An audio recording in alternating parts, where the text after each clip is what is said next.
The Fabulous 413 podcast is funded by Northeast Solar, helping customers make the switch to solar for savings, energy security, and tax incentives. Learn more at northeast-solar.com. Welcome to the Fabulous 413. I'm Khalees Smith. And I'm Monty Belmonte. Today's show is enveloped in evergreens, all about the treetops and what you might find at their bottoms. We'll head over to the Festival of Trees at the Mass Mutual Center. More than one tree. Right down the road from the NEPM studios to chat with the folks there who've been putting on the event for over 20 years, raising funds for the Springfield Boys and Girls Club with the help of some local businesses and families and a veritable pile of volunteers. Festival Chair Stacy Megara gives us a tour of the Tannenbaums on display. And Mr. Universe, Hampshire College's Salman Hamid puts on his film buff hat and gives us the rundown on American Buffalo, the latest from one of that institution's most famous, or perhaps infamous, alum, Ken Burns. But first, holiday times out west with more trees. 'Tis the season for a local hero spotlight with Jacob Nelson of CISA, the local hero, folks, and Missy Lieb of Ioka Valley Farm in Hancock, where we're going to talk about cut your own Christmas trees. Khalees, do you have a Christmas tree tradition? I don't. Not since becoming like an actual adult have we had one in my house, but my family always puts a beer in the tree because of the song. And a beer. In a tree. 4 pounds of back bacon, 3 French toast, 2 turtlenecks, and a beer in a tree. Oh, yeah, I remember that song. We usually do ours on the weekend of the Hot Chocolate Run for Safe Passage, which is this weekend. But because we had a kid in college who was not going to be around for that weekend, we did it early, so our Christmas tree is already up. Missy, tell us about your Christmas tree farm in Hancock. We sell cut-your-own and fresh-cut Christmas trees here over at the Ioka Valley Farm. We've been selling them since 1994. And this weekend, we've had one of our customers who have come every single year since we've opened. We do an annual Ioka decoration to go with each tree. And they were able to look on the board and confirm they had every single one still. They hadn't lost a one of them. Oh, my goodness. That's great. What was the first decoration and what is the most current decoration? So the first decoration, of course, was a cow. Because we were still milking cows at the time. So the Holstein cow was the very first ornament that went out. And this year, I'm not sure if I should share what the handmade ornament was because that's kind of a surprise for those who come. They will try to have a bet on what it is before they arrive and see which family member guessed correctly. I admire you leaving the magic. So last year was a tractor decoration that was actually styled and formatted from one of our tractors here at the farm. That's a very sentimental tractor to us. So we try to make it personal. We try to keep it farm related and, of course, Christmas related. Well, that goes out my question of asking if you've gotten a pickle yet. We don't. We've never done an Ioka Valley Farm pickle, but yes, the pickle tradition has been celebrated here for many years. Yes. Tell us about the pickle tradition because I don't really know that much about it. So there is a pickle ornament, and with it usually comes with the little card and instructions that whoever is the master decorator hides the pickle. So the first person to find the pickle gets a little special gift that goes with the pickle gift. It took everything in my power not to comment on that particular Please tradition. We are speaking with Missy Lieb of Ioka Valley Farm in Hancock about their cut-your-own Christmas trees. And you mentioned briefly your farm history where you were milking at the beginning when you were doing the first year of Christmas trees in the 90s. And now you're year-round agro-tourism and maple and more. Tell us about how your farm stays afloat when it's not Christmas tree cutting season. I married into the third generation here at Ioka Valley Farm. In 1936, it was bought by the Lieb family primarily as a dairy farm, and we milked all the way till 1996. The diversification into our other activities started prior to that with the planting of the first Christmas trees in the early 80s. And then our pumpkin season, which is our fall season activities that continues today. The pumpkin patch began in 1989. Then Christmas trees after Christmas will quickly pack up all the decorations and we move into our maple sugaring season, which we began in 1992. When we did sell the dairy cattle in 1996, we did renovations in the barn, so now we can offer pancake breakfasts while we are making maple syrup. So people can come and watch us make maple syrup and enjoy a homemade pancake meal with us. And then our summer season offering that we offer to the public is what we call Uncle Don's Barnyard. And that's a petting and play area with a lot of educational signs, activities, and tidbits scattered through. So people can learn a little bit about the farm animals and farming activities and how things grow, with a nice playground and lots of farm animals to visit. And then behind the scenes farming, we still raise beef cattle. We also still grow the corn and hay crops to support that. So we do about 120 acres of hay and about 80 acres of the grain corn to feed the animals and sell the extra that we don't need. Were you there for the selling of the dairy herds? I'm a little afraid to ask because it's always sad cow stories. Yes, so I began being involved in the family in 1989. So the first little pumpkin patch they offered, I was just joining the family as the girlfriend at the time. So my husband and I were a part of the evolution. We were married in 94. We reached a crossroad where if we wanted to continue with the dairy herd, we would have had to have doubled in size. And we had kind of enjoyed some of the diversification that we started, and we really felt that that deserved more energy and time. As a business plan, we did make the right decision at the right time. We're speaking with Missy Lieb of Ioka Valley Farm in Hancock and Jacob Nelson of CISA, the local hero, folks. Missy, I think it's interesting that we often think about Christmas trees as one of the last crops in a calendar year that farms are harvesting locally here in the Berkshires and in the Valley. And then maple is one of the first crops that you get in the next year, both from trees. But it's cool that you guys are harvesting at the bookend of our calendar year from the woods on your property. And both of those crops you're sharing with people that are visiting you directly and getting to experience where all of that comes from. A lot of what you do is aimed at creating a very family-friendly experience. It's about offering that magic of Christmas in addition to the tree that you take home and decorate. My mother-in-law probably would have been an excellent school teacher because she started opening the doors as a dairy farm to let children know where milk comes from. So they were always very willing to host groups and to educate about the farming community then. And as we transitioned to each area, we wanted to continue with that because so few children really get hands-on farming experiences anymore. It's a little hard to throw a lot of education in the Christmas part, but you can actually go over and see where the Christmas trees are grown, and it just creates that family time. Between getting the ornament, we give out complimentary popcorn also, and then we have the sale of hot cocoa and cider donuts. So when families come together, they don't need to just grab a tree and go. We offer them the opportunity to pause for a minute. And next weekend is our special for Breakfast with Santa. Santa is able to visit us on one weekend each year, and we serve a simple pancake breakfast to go along with that, and the opportunity for the kids to take pictures and say hi to Santa while they're here. So cute.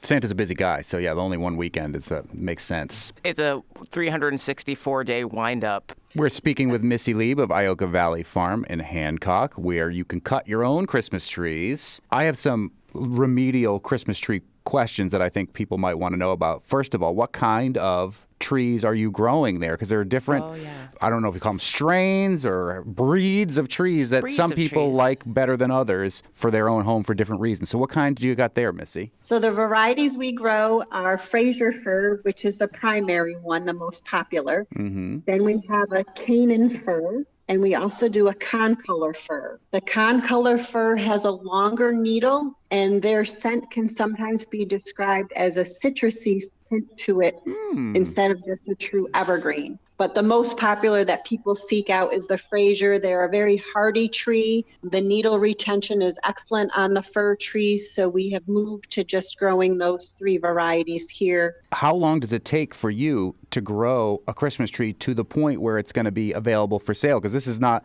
cows make milk, and that milk could be available that day, theoretically. That's not the way it works with Christmas trees. No, it's approximately an 8-year commitment when you go to plant a tree. Some could be ready as early as 6, depending on the size you want.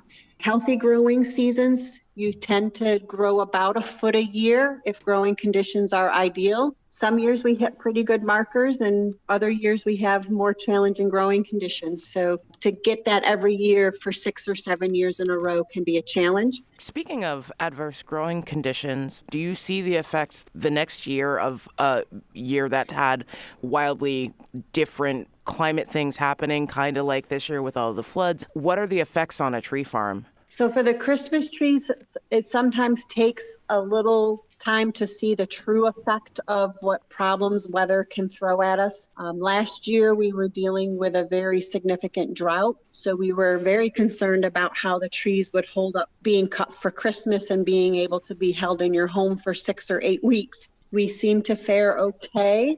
The flooding, we've been watching for water-related problems like a root rot condition and just excess fungus or moisture issue-related problems. So we keep a close eye on it. We manage what we can manage, but a lot of it is just riding the storm and hoping to minimize whatever loss we might have, because there's approximately a 10% loss that you have from when you plant.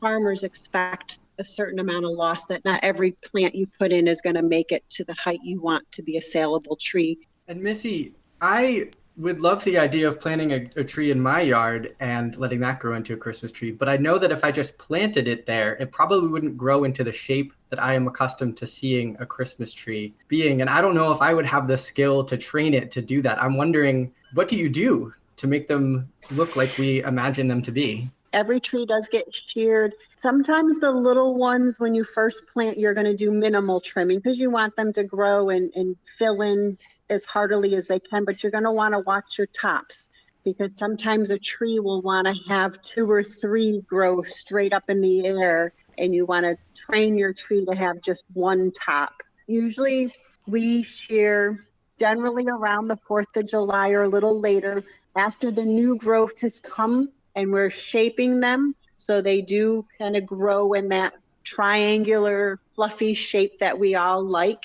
Christmas in July makes a lot more sense now that you're out there in July making the Christmas trees look like Christmas trees. So I've never really understood what Christmas in July was all about, but now it makes total sense. So we work on soil health and trimming and just watching the health of the trees all year long. Do you do like garlands and cuttings and things for people to take to do crafts and or do them there at the farm as well? So we do some wreaths. My daughter makes all our Christmas wreaths that we sell for sale. So she has those available for sale to bring home, and she does have some plain ones, so you can always get one and decorate your own. Missy Lieb of Ioka Valley Farm in Hancock, I had heard years ago that if you put 7-Up in the water of your Christmas tree when it's in your house, that it will hold its needles longer. As a professional Christmas tree grower. I have heard the same thing about vodka. Don't waste your vodka that way. Oh, my God. It's not a waste of vodka. Is there any truth to either of these at home or I guess perhaps legendary ways of keeping your trees holding their needles? There are tree preservatives that are out there for sale.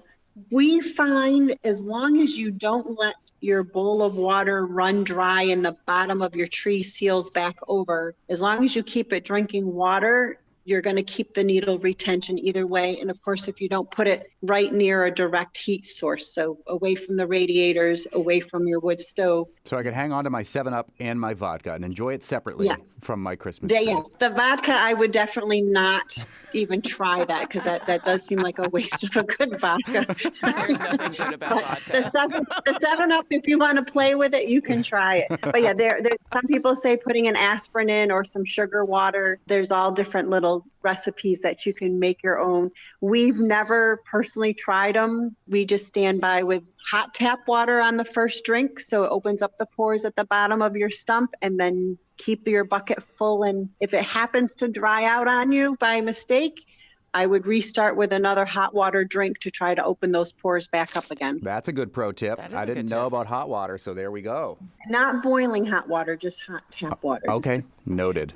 In general, if you're cutting your own tree from a local farm here in Western Massachusetts too, that's the freshest it's going to be, and that goes the longest way into keeping it fresh and keeping needles on the tree. If you're getting a pre-cut tree from a large farm out of state, I know around here on the East Coast, North Carolina and Michigan and Pennsylvania are some of the states that grow like millions and millions and millions of trees that are cut and shipped to nurseries up here. And some of these farms are so big, they're cutting them in early November or even October. And so cutting your own tree now, a month after that point, means it's going to hold its needles a month longer, perhaps. Yep. And even if you buy a fresh cut tree from one of your local farm stands, if you can just do a fresh cut on the bottom of that and put in hot tap water, if it's been stored and handled correctly, the tree will drink and the needles will stay. But if you're going to be a local hero about all of your veggies and cheeses and meats, you might as well be a local hero about your Christmas tree if you're going to get one too, and get it from a local Christmas tree farm, perhaps even Ioka Valley Farm in Hancock. Missy Lieb of Ioka Valley Farm, thank you so much for explaining us the ins and outs of Christmas tree maintenance. They've got a breakfast with Santa this coming weekend on December 2nd and 3rd. You can find out about all of our local heroes and even our other local hero Christmas tree farms by going to buylocalfood.org. If I could just add one more support for all the local producers out there, not just the Christmas tree piece, but check out their farm stands and the local products that they have. Visit the local farm stands for some unique and local presents to give out at the holidays. In my heart is a Christmas tree. Soon, we'll hear about the 100-plus trees that have been donated to the Festival of Trees at the Mass Mutual Center and how those donations help out the Springfield Boys and Girls Club. But first, digging into the new Ken Burns documentary with Mr. Universe, Salman Hamid, who just so happens to teach at Ken Burns' alma mater. You're listening to the Fabulous 413 on NEPM. The Fabulous 413 podcast is funded by the UMass 5 College Credit Union, offering co-op advantage checking with cash back on all purchases, plus secure debit card controls, all from the UMass 5 mobile banking app. Insured by NCUA, umass5.coop.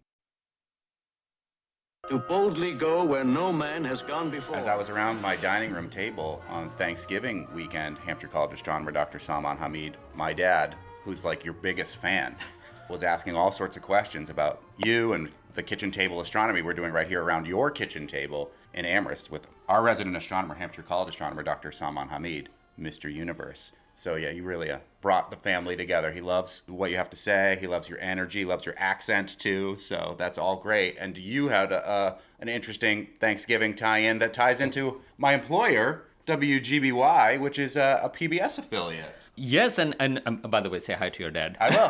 Hey, Dad! He used to be my New England Patriots correspondent on my other show, but thank God he doesn't have to do that now. Oh, what a terrible year it's been. Well, he was there for the golden days. I kid him. And it's not just a PBS tie-in. If I can also bring in Hampshire College tie-in. All right. Because one of its alums, esteemed alums, the most well-known alum, I should say, is Ken Burns. And I just cannot recommend enough his most recent series, which is called The American Buffalo, which is on PBS. That's right. WGBY, public television, NEPM TV. These are two 2-hour episodes. So you don't have to commit your whole life like most of his series is? Like his Vietnam, for example, 18 hours, which I thought was amazing as well. But if you do get a chance, and again, I have met people who go like, oh, American Buffalo, I don't know, it doesn't fit with Ken Burns. Actually, no. I think it's one of his best series.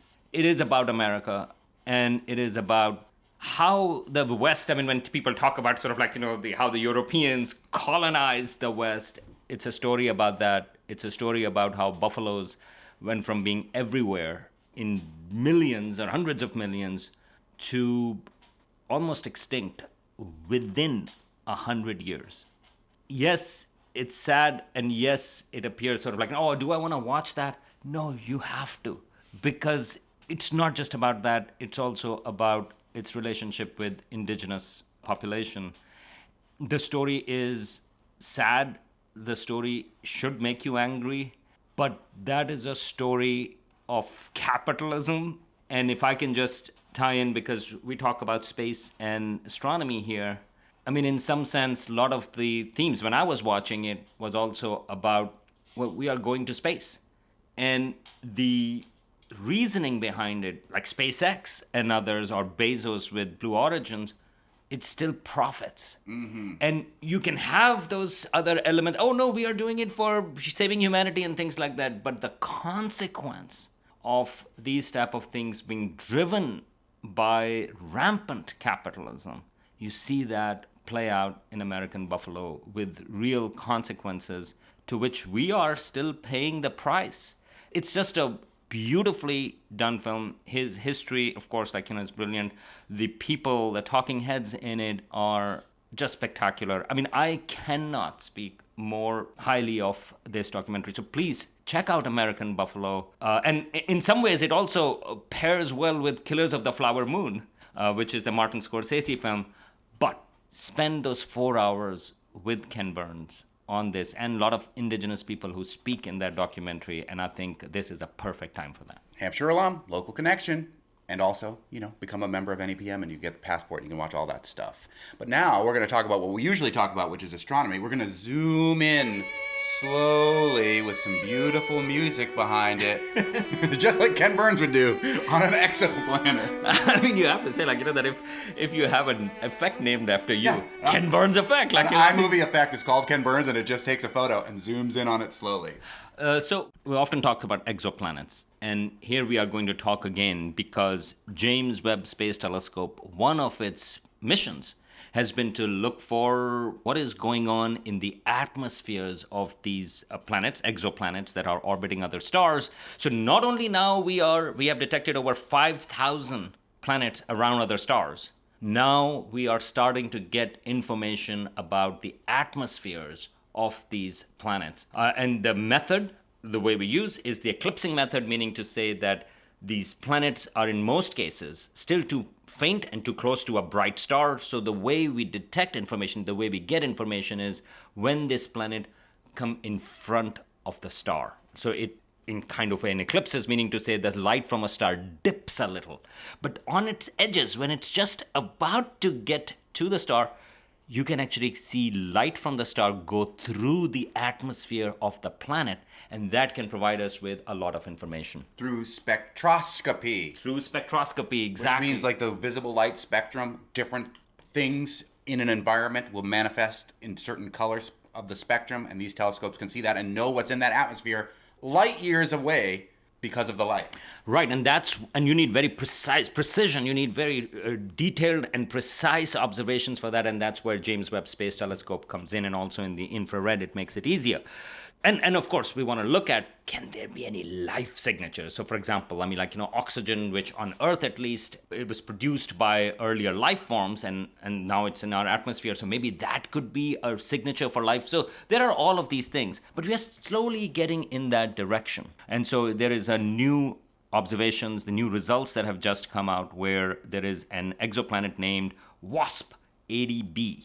It's where all the white Anglo-Saxon Protestants live. You need to colonize your own planet. There you go. And this exoplanet is what astronomers call warm Jupiter. There can be hot Jupiters, which are sort of 1,000 degrees or so, or 2,000 degrees Fahrenheit in their temperature. And you have our own Jupiter, which is much, much cooler, like minus 200 degrees Fahrenheit. And then you have warm Jupiters, which is about 1,000 degrees. And by Jupiters, they mean like Jupiter-sized planets that are gaseous like that? That's right. So it's a big planet, and it's a gaseous planet. And those are easy to observe. WASP-80 system, it is about 160 light years away, so relatively close. And this particular planet goes around it every 3 days.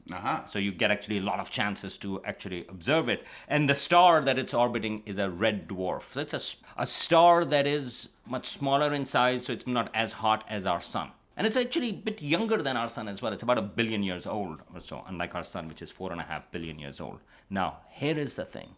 Astronomers have detected methane in the atmosphere of WASP-80b. Which means there are cows there, burping.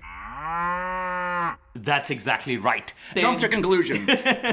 So methane is one of those elements which can provide potential signatures. There has been debate about whether there is methane on Mars, because we do think maybe it's cyclical. Maybe it's from microbes or some other things, belching Martian cows. But we should be clear about it that there are also natural ways in which methane can be in the atmosphere. In fact, non-living ways. Non-living ways. Yes, it's all natural. It's all natural. I have to say, non-living ways, meaning to say, I mean, Saturn, Uranus, Neptune. Saturn. I know Uranus creates methane in my household. Just fell into walked into that one. It was like a black hole. That's exactly right. So it's available. It's visible. But here is the case that in this particular system, methane has been detected. Now, methane has been detected in some other exoplanets as well, including a much more interesting one, and we talked about it. It's K2-18b. Of course, you remember, Monty, about that. No, probably you don't. No. That was actually a super Earth, and not only methane was detected, but a lot of water vapor in it as well. And in fact, that particular planet was in the habitable zone, meaning to say that it was at a distance from its star where water can be in liquid form, and people thought that that might be a water planet, an Hycean planet. So why did I bring up after Thanksgiving, like this particular planet, WASP-80b, it has methane, but it's warm Jupiter, it's not like the Earth? Well, no particular reason, but but it has its other names as well. It's an official name. In 2019, International Astronomical Union, and it was its 100th anniversary, it had a name an exoplanet, not competition, but it suggested to different countries that they could give official names. And IAU, International Astronomical Union, is the one that officially recognizes any names given to a planet, and they are the ones, I hate to say, that demoted, that kicked Pluto off of a planet. But this particular star system, WASP-80, was actually named by Jordanian amateur astronomers, and the star was given the name Petra.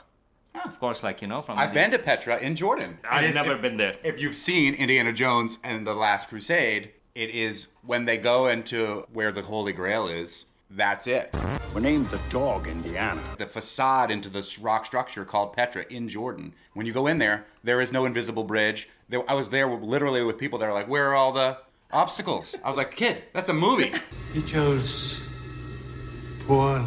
There's no knight that's been living for hundreds of years here. Well, so here is this other connection. So the star was named Petra, and the planet, which we are talking about, WASP-80b, small b, that's how planets are designated, was named Wadi Rum. And Wadi Rum, Wadi means valley, Yep. All right? And so Wadi Rum is another, it's sort of like, city in a desert, and that's the place which looks a lot like Mars. And in fact, you're talking about movies, Lawrence of Arabia, the movie, and Lawrence of Arabia himself, actually, T.E. Lawrence, he actually went around there too. You are an Englishman. Are you not loyal to England? To England and to other things. But not just Lawrence of Arabia, but The Martian, that was also shot over there. Rogue One, a Star Wars story. Star Wars, The Rise of Skywalker. So anytime you need a set that looks like another planet or Mars, this is this Wadi Rum. Wadi Rum and Dune. Arrakis. So this Which is Dune? Arrakis. David Lynch Dune or New Dune? I don't know. I think Probably the new Dune. The original Dune was shot somewhere high in the clouds. I don't know. No, it's at least the new Dune that I know. Part 1 and Part 2 is also over there. So that is actually really cool. So I was looking for it. I was like, I just wanted to tie into that. And if you get a chance, go look at some of the videos of Wadi Rum. It's WADIRUMM. And it's just an amazing place. And there are places, and here is not space tourism, but certainly Jordanian tourism thing.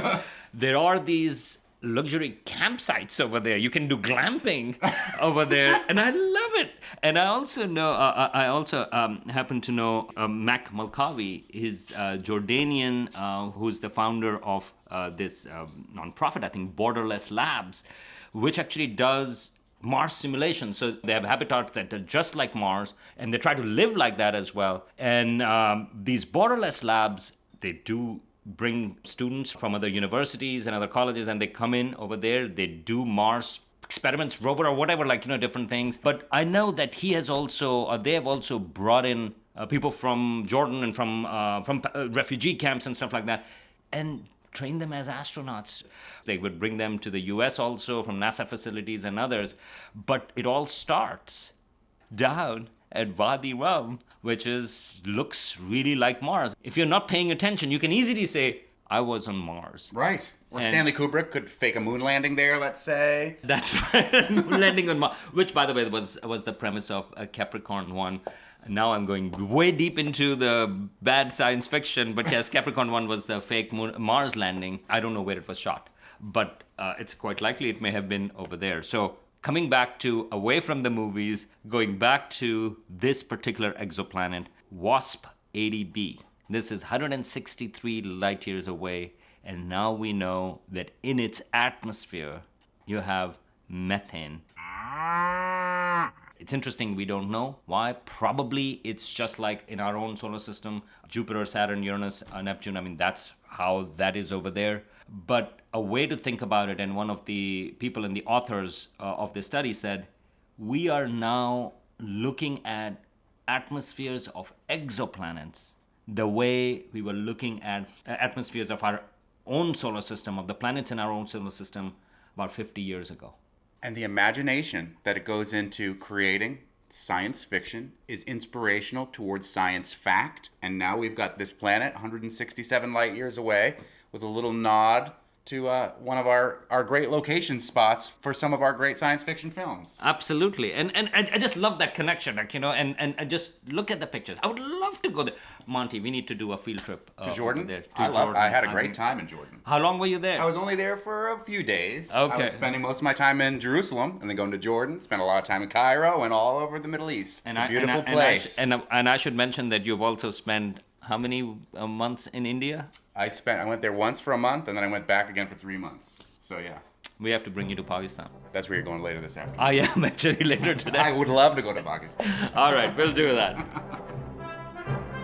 Up next, all sorts of arboreal delights donated by the greater 413 community to help the Springfield Boys and Girls Club. We take a stroll through the Festival of Trees at the Mass Mutual Center downtown. You're listening to the Fabulous 413 on 88.5 NEPM. Was there ever a year in this 20-year history of the Festival of Trees where you were like, we're going to do it with real Christmas trees, but then it was like an epic pine needle disaster in the Mass Mutual Center? Yeah, and that's where it stops. That's where it stops. So it did happen? No. Oh, I thought this would, I can't wait to hear this story. This story's that gonna would be have been amazing. good. No, because right away, we all knew that it had to be artificial. No one's going to be watering that many trees. Yeah, that sop alone up would that have been water. ridiculous. Yeah. Yes. My name is Stacy McGeera. I am the chairwoman for the Festival of Trees. We are inside the Mass Mutual Center, downtown Springfield, holiday music playing in the background, and how many trees are we surrounded by at this indoor Festival of Trees? Our forest has 134 trees in it this year. Wow. Yeah. That's a lot. For those who aren't familiar with this event, tell us what the Festival of Trees is and for. The Festival of Trees is for the Springfield Boys and Girls Club. This is our largest fundraiser. Last year we raised $340,000. We are open for 17 days.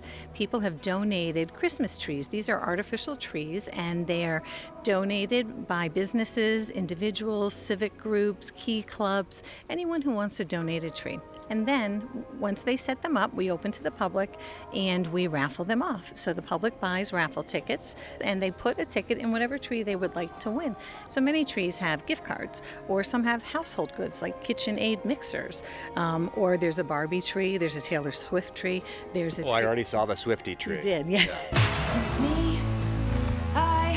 And the Darth Vader tree. A Darth Vader tree. That one was very creative, I will say. That Darth Vader tree is pretty good. Impressive. Yeah, they did a nice job. Most impressive. How about the snowman tree? Yes. There's like 3 snowman tree in the room, and those were very creative Did as you well. see a tree made out of a kayak? There's a tree made out of a kayak. Yeah. So you There's would- also a tree made out of a tent. There's a wheelbarrow tree as well. I saw that one too. People are very creative.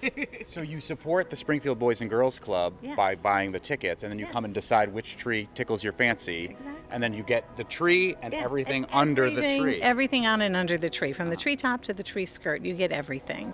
For some people, they want a new beautiful tree in their home, and some people love getting all the gift cards that might come with a tree, and other people like the bottles of wine that come under the tree. I noticed that. Some have scratch lottery tickets on them, so who knows? You could be a millionaire just for coming to the Festival of You Trees. should kick back to the Boys and Girls Club if you become a millionaire. That's like when you get a lottery ticket yeah. as a gift, if you win, you got to at least tip out the person who gave you the gift. Tip out to the Festival of Trees. We would appreciate that, yes. Do the people that donate decorate them themselves, or do they basically donate all the things they want on the tree and you're responsible for getting it up on the tree? Yeah, no, our donors are pretty awesome, and they put up the trees themselves because really this is their creativity. This is them wanting to show the public who they are. So do you work with the Springfield Boys and Girls Club apart from the Festival of Trees, or is this your main role with that?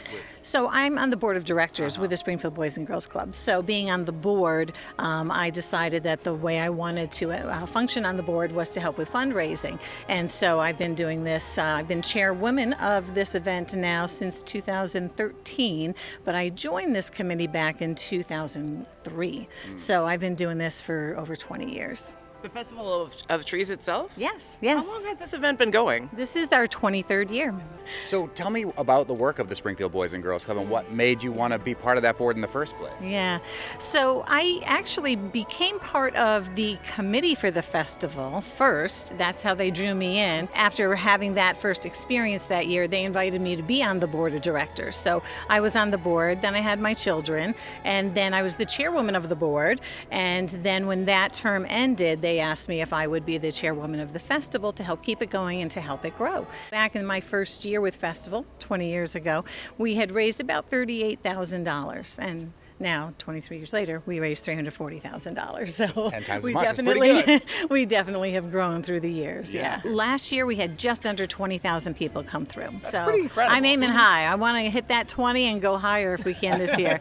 And I will say our opening day broke all of our records in revenue and attendance. So we were thrilled to see that people were coming out, and that was Black Friday. That was the day after Thanksgiving, and people were thrilled to come. We had entertainment, and you can see by our stage here, we do have entertainment throughout our event, mostly on the weekends. These would be dance groups, choral groups from schools to dance studios. We have a drum line coming in. We're with Stacy, who is the queen tree of the Festival of Trees here at the Mass Mutual Center in downtown Springfield. You've been working with the Boys and Girls Club of Springfield for 20 years. It's gone from raising a significant amount of money to a really significant amount of money. Tell us how you've seen that money play out in the work that the Springfield Boys and Girls Club does year in and year out. So yeah, the Springfield Boys and Girls Club has been an icon in this city for over 100 years. So it is a building that houses phenomenal people who do incredible things for kids. And these kids may not have the same shot that they do once they walk through our doors. We have mentors who are teaching them everything from doing their own finances to teaching them sports, to dance, to cooking, ping pong, lacrosse, basketball, baseball. We try to get these kids to learn things that they may not be able to get from their home, maybe because they're in foster care or from another country and new to the area. They come in, they pay a nominal fee to be a member for the year. It's all drop-in, and then they get to be with us all week long, including Saturdays. We have a swimming program. We take them out for a work program as well, so they are exposed to be well-rounded adults. Have you always had like 100+ trees? All 20 years? In those early years, actually the first year I was in, I think we had maybe 103 trees. Yeah, for 20 years we've always had over 100 trees, yes. Since we moved to this location at Mass Mutual Center, we've always had 130-ish. Where was it before? Tower Square. Ah. Yeah, we were at Tower Square until 2017. And then we moved into this space, which gave us 18,000 square feet to be able to host the event and have our entertainment. Mm-hmm. You have a whole stage and setup for the entertainment too. Like there's seating for 300 people. Yes. Yep. So all the parents, aunts, uncles, cousins, grandparents can come and watch their child on the stage. Oh, yes. That's good. I thought maybe you live raffled them off on stage there. That's what I was thinking too. Which is, I've been there. Not a fun event to watch. Especially when you have like 100 things to go through. Yeah, right. And we're not pulling names, so the raffle tickets are set up in such a way that there are numbers. Each person has a number. Just becomes elaborate, boring bingo at that point. It really does. Yeah. Stacey from the Boys and Girls Club of Springfield, is there a tree here that I know that you're in charge of all the trees, but that you secretly have designs on? Show us your favorites. I'm sorry, I have to take the fifth on that. No, okay. Show us your favorites. Oh, you want to see some of my favorites? Yeah. Okay, fine. We will go look for some of the favorites then. Every year, families donate trees in memory of someone, and those are always very touching because those families will share their stories with us about the person who passed and why this is important to them. There's trees that have the favorite things of the person who may have passed. So here's one. Karen's favorite foods. So this was someone who passed, and so all the different family members came and donated things that they knew Karen would like. Wonderful. It's right next to a Willy Wonka tree that has a Wonka hat on it and some beautiful purple ribbon all over it. And there's also quite a few baby trees. There are, yep. And the snowman tree, very creative with tulle between all the branches to make it look like a real snowman. As far as real beauty goes, this donor is one of my favorites. This is Jeannie's Weenies. She has a food truck in the East Long Meadow area, and she's been a donor of ours for years. She has some wine under her tree, and she always does a beautiful job when she decorates. Yeah, so she's got that fake snow look on the tree, which I really like. The flocking. That's flocking. It's called flocking. You're going to learn. You're going to learn the terms. Words, you are. Tool. We already learned that. They're not just an awesome band. No, they're not. They're an iffy band. Their music is good. Then, like you said, we get people who are creative. So you have the tent tree over there and the inflatable motorcycle from Wicked Cycles. And then Tommy Carr did a Barbie tree with its own Volkswagen Bug convertible. It's got the Barbie dream house, so like you would put your ticket in there and you would leave with a Barbie dream house from like the movie with the elevator and all that. Yeah. But we were noticing that you would have to modify it yourself if you wanted to turn it into the Mojo Dojo Casa house. Yeah, just a couple horseshoes and you're good. Oh, okay. You know, now that you Barbies aren't around to run everything, we can do our hair however we like. I have hats. Did you see the Barbie movie? I did not. I You did should not. see it. Okay, I guess, yeah. This tree here has a couple lottery scratch tickets on it. I don't remember the value off the top of my head, but you can see that they have a lot of them. A lot of them. A lot of them. Yep. That's a professional term. A lot of them? A lot of them. It is a lot. It's a lotto tree. Not now. All the time. time. All the time. All the time. Okay. Santa comes to visit us. Oh my goodness, there's a sleigh over there. There is. There's a sleigh. Wait, and limit. Don't get on it. Okay. Don't get on it, Santa. Yeah, Santa stands behind the sleigh. Oh yeah, wow. Santa's got some work to do. The sleigh is one of those you must be under this high to ride this ride sort of things. Yeah. Santa is here on the weekends, Saturday and Sunday. So if you go to our website, you can see what his hours are. Santa's busy this weekend. He's at Ioka Farm, the Christmas tree farm, and the. Yeah, he gets around. Yeah. Hang on. There's 2 Taylor Swift trees. I know. I saw the second one over there. So. Yes. It's me. If you're a Swiftie, So, there's a yeah. Swift tree for you. And I asked this tree donor, I said, so where's Kelsey? And she says, oh no, this is only Taylor Swift. Wait, the other Taylor This Swift one- tree says something about Travis It Kelce has a on it. football. Oh yeah, it's a reference to her song. It says Karma is the guy on the Chiefs. That's my best Taylor Swift. That's very good. And my kids would want this tree. So yes, that was their nod to Kelsey, but the other tree refused. Because they're going to be broken up soon anyway, and we'll have a great new album about it. But this is another beautiful tree, Glitz and Glam, and she always does a beautiful job as well. A feather boa is in this tree. Nice. Yeah, how gorgeous is that? I know you've wanted one. I totally do. You want a feather boa. That's how I make the Missing Yuletide that gay. from your... What am I All the supposed time. to do? She's No, used no, to no. it. All She's the- used to it. You just this is ignore what it. you're You just supposed to ignore it. do. It's what's This is- happened to me my this whole is it. life. You just ignore it. This is it. Make the Yuletide gay. Oh, did you see the Mercedes in the room too? Yeah, there's a tiny little kid. Like, you'd have to be a toddler to go in that Mercedes. Correct. Yes, yes. But it's a Benz in the room, all the same. Yeah. With a beautiful tree, and some other. Then she's got a few other things that come with her tree as well. Gotta- So. The toboggan. Where? There's toboggans. Those are Snow those are snow tubes. I feel like it's like you didn't call them Toboggan that. is a big wooden thing, in my opinion, that will right. kill you if Really? it runs over you. Okay, that's like not. its blades are dangerous on coming down a mountain at you at top speed. That is not what we called them growing up. Okay. What's your name? Mary Hauser. I am another manager at the festival. What I want to say is our fearless leader, Stacy McGuire, deals with thousands of people a year.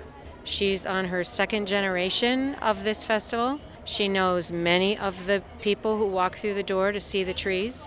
She knows all the vendors, of course, and tree donors and their families, and hundreds of volunteers who will tell you they are here because of Stacy McGuire. She is kind and considerate and organized and thoughtful. And as a leader, we just couldn't have anybody better. How many volunteers work on this? Hundreds. We have like 300 shifts to cover. Whoa. Yeah. Yeah. And I will say, so I think of her more as my co-chair than a manager here because we do all this together. And as a team, I do logistics, she does decorating. We work very well together as a team to pull all this together. But if we were to go back in time, this is how we met. We were selling tickets together and just kind of clicked. And now we've been friends ever since. So we kind of grew with the event. Yeah. It's wonderful. Outside of the mission of the Boys and Girls Club itself, what's your favorite part about putting this event on every year? For me? Yeah, for you. Yeah. So I'm going to cry. Okay. Yeah. So this is, it's just very special to me. It's warm, it's nostalgia. It's kids who love to walk through that door and they see Santa and the lights. And I just love watching them light up when they see this room. And it's rewarding for me to see that. And then when I give the winners their trees and they share stories about why they wanted that particular tree, and then it all resonates, it's like, whoa, okay, that's pretty incredible. So I see so many things that connect through this event, and it just warms my heart, and that's why I'm still here after all these years. Thanks to the folks at the Festival of Trees, happening through a week from Sunday at the Mass Mutual Center. Indeed.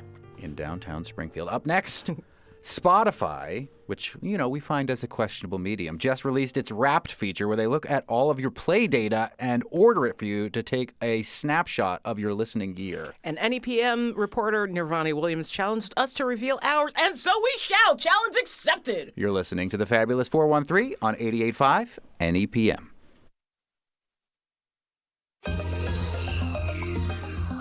Welcome back to the Fabulous 413. I'm Monty Belmonte. And I'm Khalees Smith. And Spotify has just released its Wrapped feature, something it does every year, so you can take a look at the things that you listen to over the course of the year and see how you did. Spotify, we will admit, is problematic as a business model when coming to artists. Bandcamp, which we really loved, is becoming potentially increasingly more problematic. Indeed. Our engineer, Betsy Cordes, what was that song you were just playing? Is that your number one Spotify? Or you don't do Spotify, you do your own FM. thing. What do you do?